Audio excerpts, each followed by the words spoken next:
What do you want people to get, Nathan, about this? I want them to get how they can psychologically control other people. Like by controlling someone's psychology, they can control their actions. Another way you could put it is the art of communication. Like, how do you use communication like a weapon? My intention is for them to use it however they choose. I don't have any intention for how they use it. What they do with that is up to them. What you decide is good is up to you. I'm not here to tell you how to do that. People will always think what they're doing it for is good, or they might interpret that it's being done for good, or it doesn't really matter what you tell people to do. It would just make people feel better to hear you say use it for good.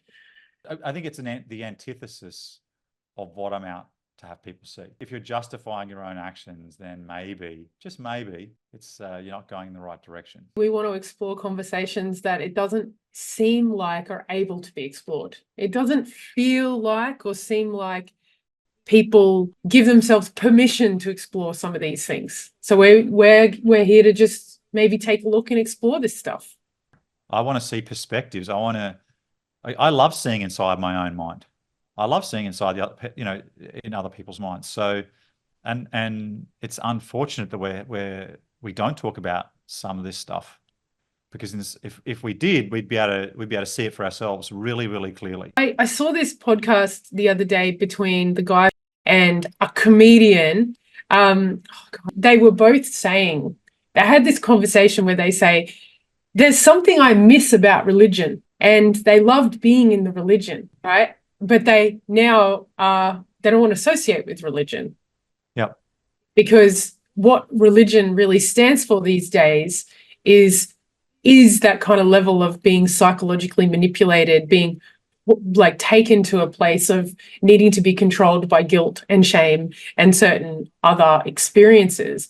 But then when you take away the guilt and the shame, and you take away the experiences that people have in some of these collectives that are quite negative, what you are left with is some of the great experiences that religion offers, like a sense of community, a sense of belonging, a greater purpose bigger than yourself. And religion was a place for that at one point. I find the tipping point fascinating, where someone starts out with these really great intentions to really bring people together and create a sense of purpose and create a belonging and have a really beautiful goal. And then it tips into something else. I think this is where we both meet, because what the tipping point seems to demonstrate is that we as human beings are so super flawed that it doesn't matter how much you call yourself a leader, you have a human flaw called you want people to do what you want. And you will try different things and do different things to get what you want. And at some level, that'll annoy people. And if you're not open and straight about it, and you do it in a large group, you'll be considered a cult leader at some point. This is going to be great.